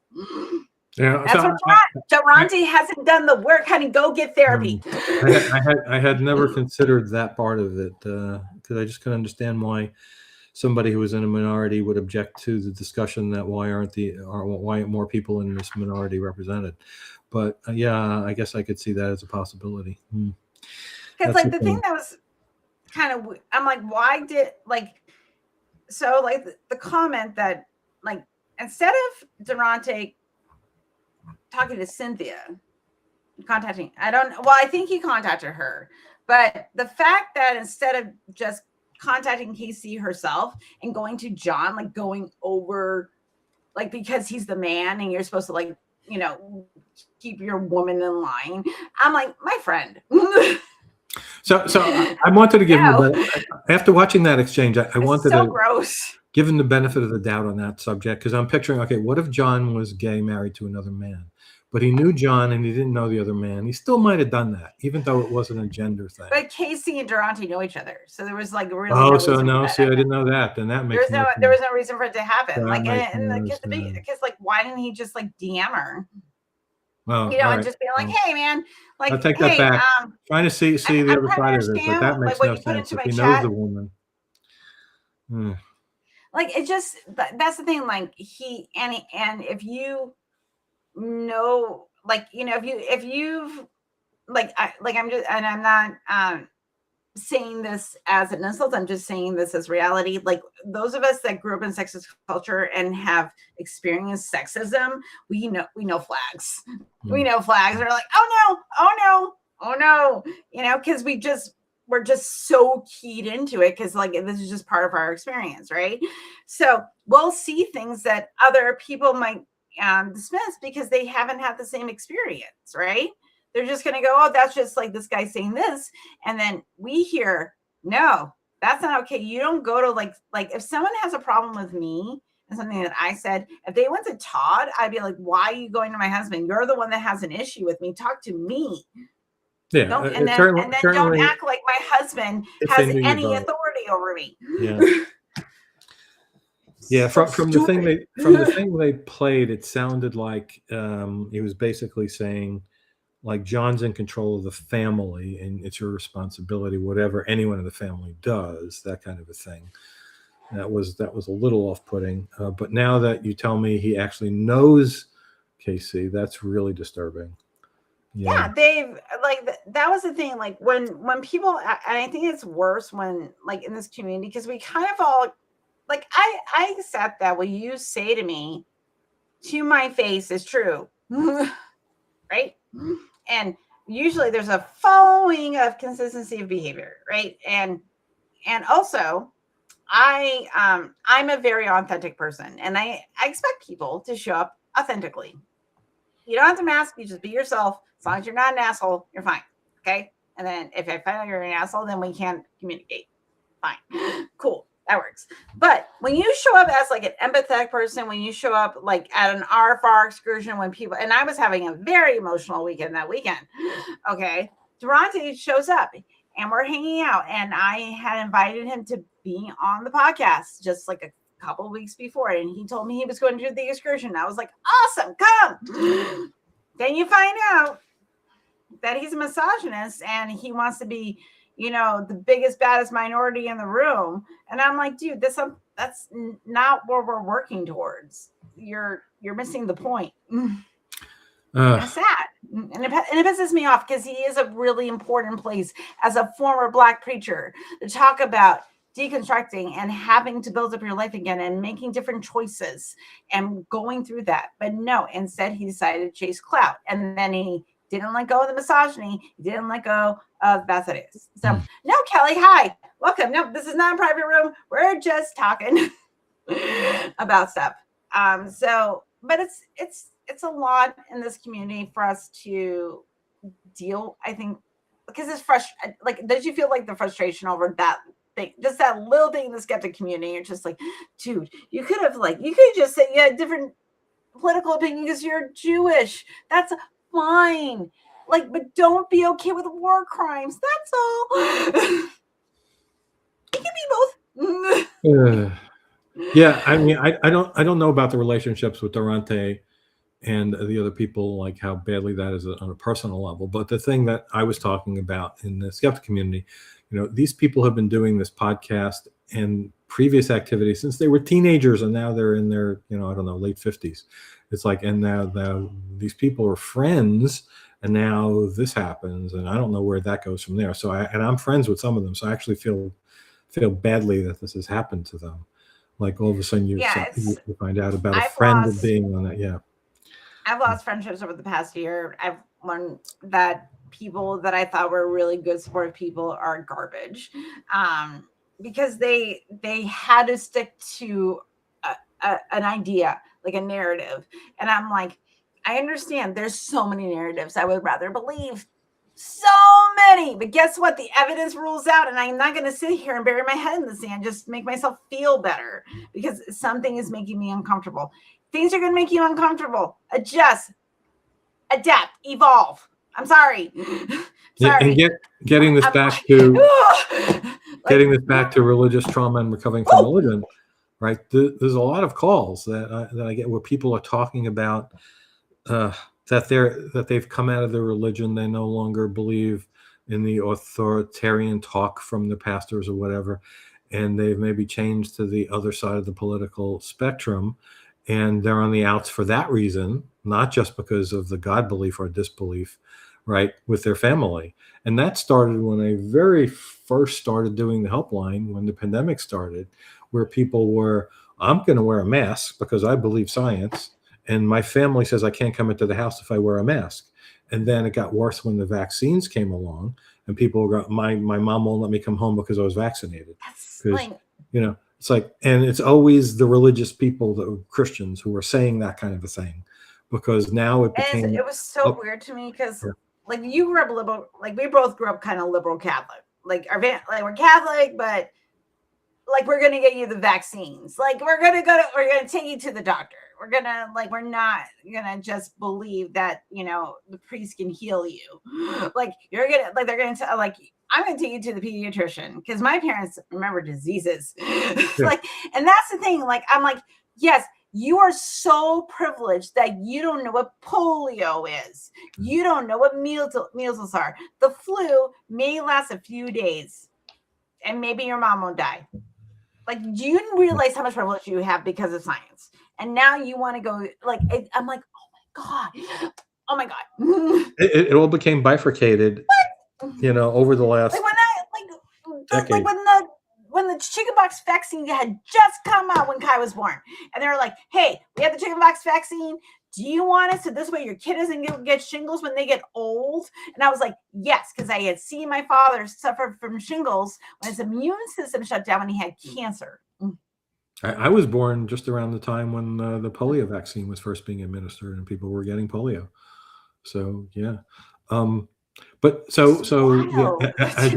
as I was Catholic, and my extended family were all Catholic, and they converted to evangelical Christianity.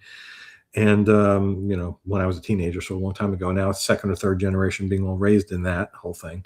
And then when the COVID thing started, it's like, well, all of them ignored it. They didn't get vaccines. They didn't wear masks.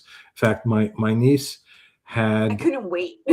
had a gender reveal party. This was when I think the pandemic was like 2 or 3 months old, really ramping up quickly. And, the whole masking thing was big. And that lived in Florida. That was one thing. Our pastors are saying we don't need to wear masks. The blood of Jesus is going to help us. And they were putting Sure. on their TikTok channel, whatever it was at the time, that, the party, they're all in this room together with my pregnant cousin, and nobody's got masks on, and they were just fine with that and bragging about it. That's the thing I don't like. Like there's and Taylor has been talking about this on her channel, Drew's wife from The antibot. yeah, the antibot. Like she's been talking about like evangelical narcissism, and that's kind of what it feels like. Like I'm not going to do what would be good for my extended community. I'm going to say that God has made me very super special. I'm so super special that I'm going to get diseases, and because of that, I know I'm not going to wear a mask because I don't think that I'm. And then they get COVID, and then we hear at that time we had reports from doctors saying that like people, I'm telling them they have COVID and they're going to die from it, and they refuse to believe it. Yeah, they're like, you're lying to me, and it doesn't exist. I had colloidal silver or whatever. Oh my goodness! Like, I remember there's that woman that drank a bunch of colloidal silver that was ahead of a cult. I remember talked seeing about her on her people channel. interviewed on television, and some people who were speaking at, I guess it was local community boards to the local government there. Like, no one's dying of this. Why do you say people are dying? And meanwhile, if you watch the actual news channels, there's like pictures of outside hospitals where they don't have space in the morgues for the bodies. I know. I remember watching that on the news coverage, and I was like, oh my God. Like, and then I was thinking about like, there's this news story about like this guy, his wife was dying in a nursing home, and he had to stand outside her window and say goodbye to her, and could not be with his dying wife. Like she was dying of COVID because it was too much of a risk. But had to say good. I was like, ooh, that's not good, guys. That's not good. That's not good. My mother-in-law went to the hospital with COVID, and we could not visit her, and she died without. You're such a good puppy Titan for all your shots. Me too. Like, and I like it's very weird because like my dad he was like, did you get your vaccine? I was like, yes, Dad. And my dad was like 80 something. He died when he was 92. He died in 92 in 2024. So he was like in his late 80s. And he was like, did you get your vaccine? And I was like, I'm like, Dad, I can't get it yet. I live in Florida. he goes, well, as soon as available to you, gotta get your vaccine. I'm like, yes, Dad, I'm gonna go get the Fauci ouchie. Because also, like, I wanted for like a hot second to get Fauci socks at the time, but afterwards I'm like, I can't do it for the lulz. Like if I buy a pair of socks, I have to wear them past the lulz. Like there's money. Like, but like it's just so weird to me. Like this nerd, like people thought like this nerd was part of like this big conspiracy that was trying to like swindle people to get vaccines, which was covered under your health insurance, guys. I was was free to children and the elderly. I was on What vacation. are you talking about? I was on vacation in Aruba, and I was actually waiting at the desk to get into a restaurant, and somebody walked out of the restaurant, and the person waiting at the desk saw what was on their T-shirt and like had a frown on. And then after he left, she said, "Do you know what that shirt was?" And I explained it to her by saying he's stating he's an idiot because the shirt was Dr. Fauci's picture with the no symbol through it, and it said, "I trust Dr. Seuss more than Dr. Fauci." But the thing is, though, Dr. Seuss would probably agree with Dr. Fauci because he was a real person. So, did you think about that? Like, this is the thing. Like, people don't think they just don't think things through.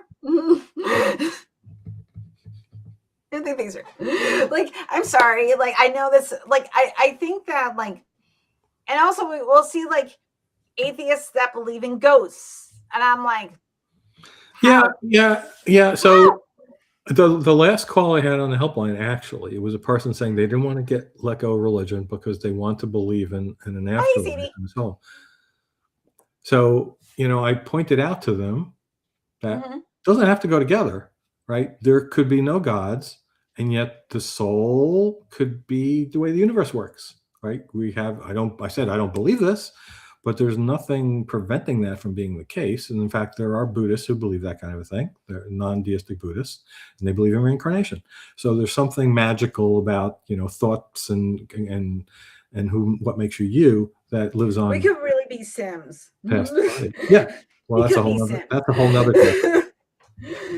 But I have somebody controlling me right now, and apparently it gave whatever God owns me right now gave me an autoimmune disorder, ADHD, autism, being queer, a woman living in 2026. Thank you, God. Thank you so fucking much. What? Living in late stage capitalism. I hate this God. Any universe. What? Well, the good news may be we maybe really are all in a simulation, and none of this is real anyway. I don't believe Emily, but I do. One of my favorite it says, I don't believe in astrology. I'm a Sagittarius. That makes me skeptical. Like, I love that quote. Did you ever see the clip that gets on YouTube because it's such a good clip of from The Big Bang Theory when Penny first might be the first episode. She's introducing herself to I think Leonard and Sheldon are on the couch right. She goes, well, and they said, tell me about yourself. Well, I'm whatever. She said, I'm a Sagittarius, and that's probably more than you need to know. And like Sheldon goes, of course, that tells me that you've bought into the stupid thoughts that the stars can make your personality. It's like, okay, well, like the thing is though, like maybe that's not the time to have that conversation. Like no social awareness, my friend. None. Like I love my autism people. Like I'm on the spectrum, guys. I got you. But like hyper focus. Wow. Like read a room. Like because I've had experiences. I'm like, wow, you're very intense. Leonard saved the situation. Wow. Leonard saved the situation. I don't remember what his line was. Basically, he tried to back off what Sheldon was saying. But, yeah. Like, I'm not like, I just, different personality types. I'm like, whoa, though I'm a lot for people. So, like poor Rob had to get rid of almost an hour of me just babbling when he was doing. Oh, you're talking when I interviewed you? Yes. Everybody has to go watch that interview. If you haven't shared that, you should share that link. Yeah, please. Okay, yeah, I'll share it. It is. Oh my goodness, I ramble. So for people who sorry. don't know the story, and people who joined late, I have a series on recovering from religion named RFR Deconstruction Stories, and I interviewed. I think it's a 20 at this point, maybe 21. They just released another one. I interviewed different volunteers about their background and their coming out of their religions. And Helen was kind of unique because it was two religions, Catholicism and then Wicca. But in any case, Helen tends to, if you haven't noticed, go on tangents. And so, like, whenever I asked the question, we went on a long tangent, which then at the end, Helen would realize she went on a tangent and say, "Rob, you have to cut that part. I'm sorry, I keep doing it." So I had to cut like every 10 minutes, and it took me 4 hours to edit the video down. I'm so sorry. But it wound up being a very good. That's why I know you love me. Because you're like. It was the most difficult one I've ever. I'm like, because like whenever someone like I was on Skeptical Scott's podcast. I was actually a little bit better that time, but I'm like, he's like, do you think we can talk for an hour? And I was like, well, I have no problem talking for an hour. He was like worried. I was like, I'm going to tell you the most difficult person in the other direction that I've ever interviewed, Richard Dawkins. Oh, really? Yeah. Oh. I mean, we didn't talk about this controversy. This was well before this became a really big thing. Yeah, that was before he decided. I mean, I think he was already on that side of it, but not so far along, and it was not even part of our discussion at all. But just his general answers to questions are as short as they possibly can be, which is this is very hard. Yes. That's interesting. Yeah, he also has no sense of humor, and that is so. I met him in 2017. Mm-hmm. The first conference I ever went to, and he was one of the featured speakers, and he was sitting outside alone because it was like a half hour before the doors were going to open up and nobody else was there. And I go, that's Richard Dawkins. It's like, oh my God, and there's two chairs. So I sat down next to him, introduced myself, asked what I do. And I had a book with me for the book signing because that was going to be later in the week. He wrote the book, The God Delusion, and somebody wrote the book, The Dawkins Delusion, a Christian, and I had that book with me, and I wanted Richard Dawkins to sign it. And I said, you could sign anything you want. You could, trash the author, of course. He goes, I will not dignify that piece of paper with my signature. Okay. Would not sign it. Dude, like, come on. I also had 2 custom T-shirts made for that conference. One was for him, and it said, if man evolved from monkeys, why are there still monkeys? Take that, Dawkins. And there was little monkeys hanging on the words. And I thought that was hysterical. And he looked at it and said, amusing.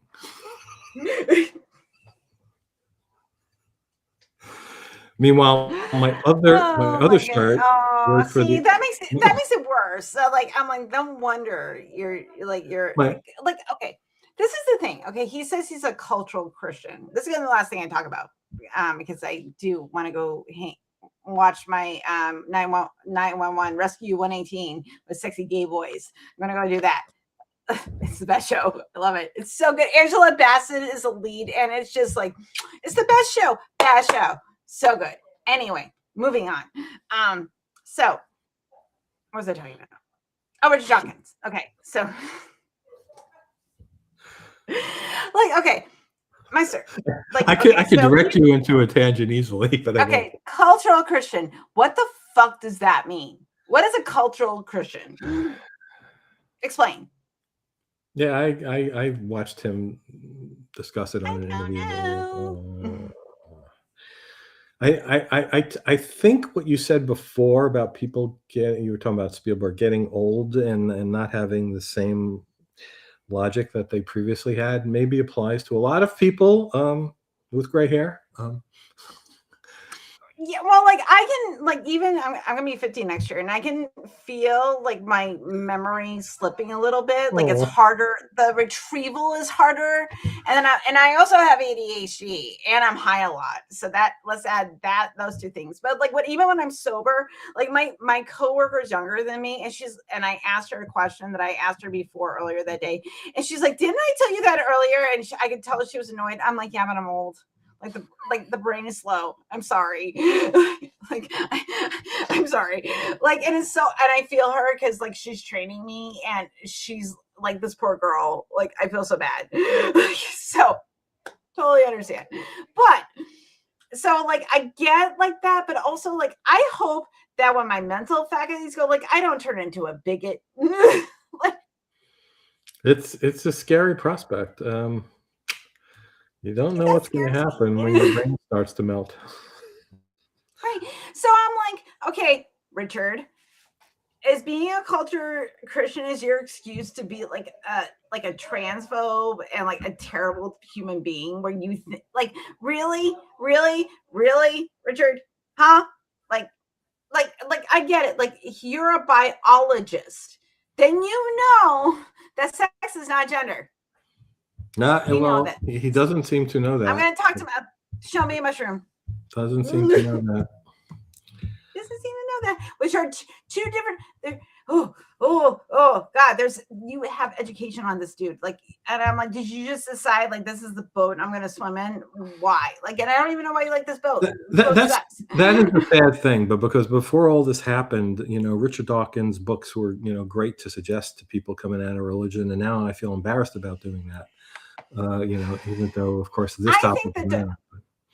like I think that God delusion, if you're trying to get through like that thought process of a skeptic Yeah. and you need a place to start, but like tell them to get it like go see if you can get it at a secondhand bookstore. Like go online, like find, like just don't give them any money. Like, like I tell people, if you want to read the Harry Potter books, fine. Just don't give any money to J.K. Rowling. Like go online, buy them at a secondhand bookstore. They're everywhere. You probably fucking finding Goodwill. All right, like you don't have to give these people money.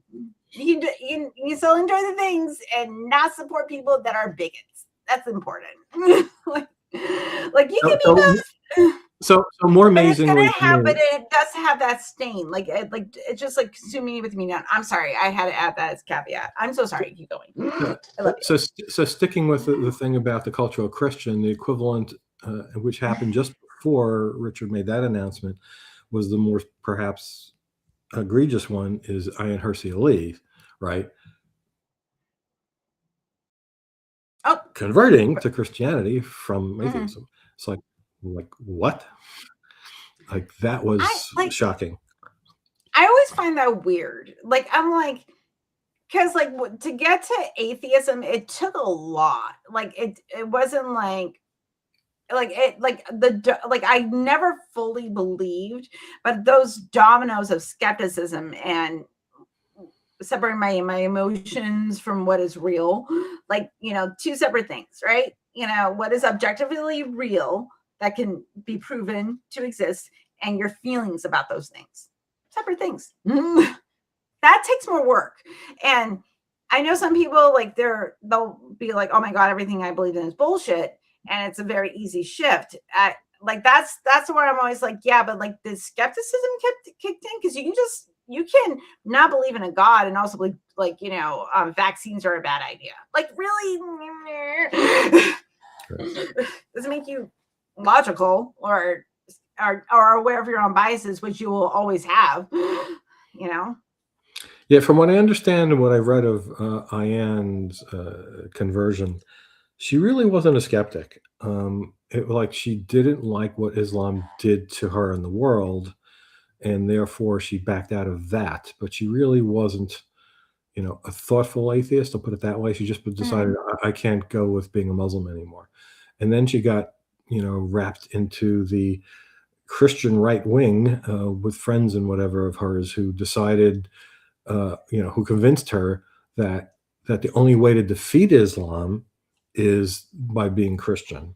And also then she wraps up, I think in her essay, she said, the woke agenda and Islam are the threats to the world. So where'd that come from? Well, the Christian right. Islam?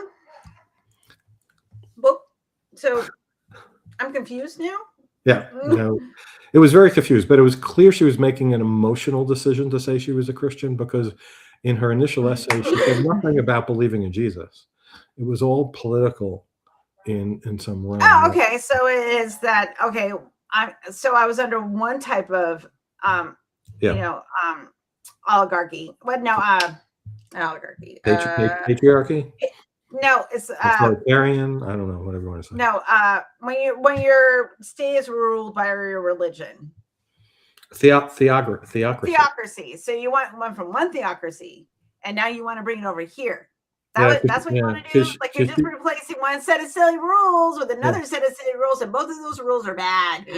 She's been convinced that the Christian rules are good. I don't get it. I don't think she's been pushed back on the interviews I've seen of atheists interviewing her enough, including what's his name, Cosmic Skeptic. He interviewed her, I think, but it was like, you're not really asking the questions I would be asking here. So I don't know. Yeah, I think it gets weird, I think, because they don't want to offend. Yeah. But also as well as like, well, again, like what got you here? What would change your mind? Like there has to be, like, if you're so attached to an idea that something cannot change your mind, then we have to examine that. And I think some people, like, they're afraid to push, because if she's already feeling reactionary and their channel isn't designed for that, that could be a worry too, because they don't want to get into like reactionary politics when they're trying to be like skeptical and offer reason. It depends on the flavor of the podcast and who the guest is. I think. Yeah. And I don't know. I have no idea. I'm just spitballing. Oh, yeah. I don't know her either. I've never talked to her. But the other thing I've seen discussed, I think she said it directly, is one of the reasons she, as an atheist, after coming out of Islam, and apparently didn't get any other reason. We hear this a lot. What's going to be my ethics? Where's my morality? What's my meaning in life going to come from if I leave religion? Nihilism. Apparently she went down that path and she became suicidal. And so, she saw Christianity as a way out of that. So I guess it's hard. Well, yeah, that's because that's the only tool she knew. Yeah. She didn't know, there was somebody along the way to go, hey, atheists can be kind. Atheists can help you. She didn't, that was her experience. And she did it, and to bring it back to the beginning, she didn't reach out to recovering from religion that I know about. So that would have been an interesting. There you go. If she had reached out to recovering from religion. Yeah. I'm having doubts about this atheism thing. And now I think right-wing Christianity is the way to go. And that would have been that would have been an interesting conversation. Interesting conversation. Oh my goodness. Okay, so on that, hey guys, if you contact recovering from religion, you may not become a Christian extremist. So consider that, or any extremist. So maybe we don't do that. Don't do it. It's about look, guys.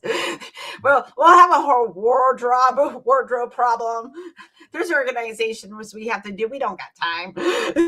Anyway, everybody, I want to wish everybody thank you for being here. Rob, thank you again this is your 4th appearance. Again, tie with us are. When are we going to beat each other? This is my most. Wait a minute, has Ethar ever done a presentation? I probably beat him on that. No, he hasn't. But I have done a presentation on his channel over at Secular Rising on parasocial relationships and trauma, and that's a fascinating topic. And how we recover from that. So I did that over there. So go to Secular Rising and find my face and other wonderful people that have been. Chad Harris has been interviewed over there. Coleman's been interviewed over there. All that stuff. So Rob, where can people? Okay, you're at recovering from religion, so that's also in the doobly doo. So that's not there. Where else are you? That's also in my doobly doo.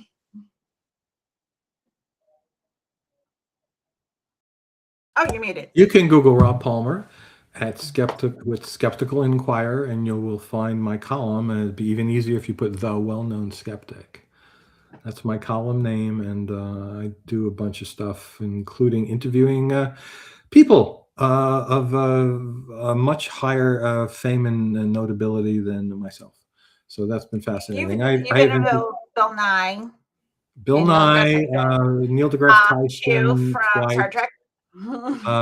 Yeah, John Delancey. He played Q on Star Trek. Penn and Teller separately. He knows all the famous people, all the famous atheists. So yeah, I like doing video interviews, and there's a lot of those on my channel. Also, I've written stories about belief and things like that. The problem with believing in psychics and mediums, and also UFO beliefs and stuff like that. I'm also on AIPT Comics, of all places, AIPTcomics.com. I have written not quite as many articles. Skeptical Inquirer is well over 100, but AIPT I've written about 10, and that's an interesting site. AIPTcomics.com is a site that is basically about popular gaming and movies and things like that. But there is a section of it called AIPT Science, where the editor, I know, Russ Dobler, has skeptics write articles that intertwine popular culture with science and skepticism to get people to read those stories who otherwise wouldn't. So I've written AIBT or P? AIPT. It was actually Adventures in Poor Taste Comics. Adventuresin.com? Yeah. Associate of International Professional Tacticians? No. I'm looking at just a chess drawing, and I'm like, I don't know where it's AIPTcomics.com. Oh, comics. I forgot the comics part. That's important. Okay. And I'm in the author list there. And here we go. Oh, that's cool. I've written a bunch of popular science, interesting ones about. That looks fun. I'll share that with my kids. They'll like all that stuff. Yeah, like about Netflix series on the Manhattan alien abduction and the series Inside Job, which is a really. I love that you're a nerd. And also whether we're living in a simulation like in the Matrix is there and stuff like that. Okay, Rob, is the Matrix deep? What? Is the Matrix a deep movie? A deep movie? Yeah. As in like cerebral. Well, it covers concepts that certainly have been thought about by philosophy for hundreds, if not thousands of years. So I guess in that context, yeah. I don't know. I always I don't think this is that deep. But I always say, I'm like, it's all about the nature of reality, and it certainly has had a huge impact on society. The whole red pill, blue pill. I'm not saying I guess I don't know, maybe I'm not saying it doesn't have, we still talk about it. It's part of our nomenclature now. Yeah. It's like we're in the Matrix. Neo knew it. At about the same time that movie came out, there was serious discussion in the scientific community about thinking about how we would know if we're in a simulation. Richard Bostrom, is that his name? I don't remember, but somebody wrote an article about it, and then it got into the scientific realm, and that's still something. It's just so confusing, like the brain, the vat thing. Yeah. Anyway, but the science in that movie is wrong. The human body would make a horrible battery. Yeah. That was so. Do you know why the reason it was wrong in the movie? Why? Hollywood executive. You can always blame Hollywood executives. The Wachowskis wrote it so that it was not using them as energy sources. It was using the cranial brain power of all the neurons to do the computer work. And they said, nobody's going to understand that. You got to make it batteries. That's what happened. Nobody's going to understand how your neural network of your brain works. It was 1999 or whatever. Yeah. Oh my God. Yeah. So oh my God. Do you know how many kids were introduced to how dinosaurs were from watching Jurassic Park? They didn't understand dinosaurs, but then they learned things oh my God, people. Hollywood executives. Anyway, I'm done talking about getting into another tangent. I am go to AIPTcomics.com look at some cool shit. All right, I'm gonna say goodnight. Good night. Minnie's is gonna be here on Thursday. So Minnie's Thomas will be here on Thursday. We are going to talk about watching our children grow up, because we're both about the same age and have children about the same age. So it'll be a really good conversation. So we're gonna do that. So Okay, thanks for having me on again. Tomorrow night, me and Noah of Storebrook are going to blast some Christian argument memes, responses that he's been getting, because he gets into arguments, and some of them he sends me are wild. So we're gonna read some wacky Christian responses to terrible arguments. That sounds like fun. It's gonna be great. So I'll see you here tomorrow, and I'll see you here on Thursday. All right, bye everybody. Please like and subscribe. Buy me a coffee. All the things are in the doobly-doo. Thank you, Rob, for being here. I will see you at RFR. So, and that is it. Good night, everybody. Remember to stay kind, stay skeptical, give someone a compliment, and I will see you here tomorrow. Bye. Go enjoy your TV show. Bye-bye. Yay.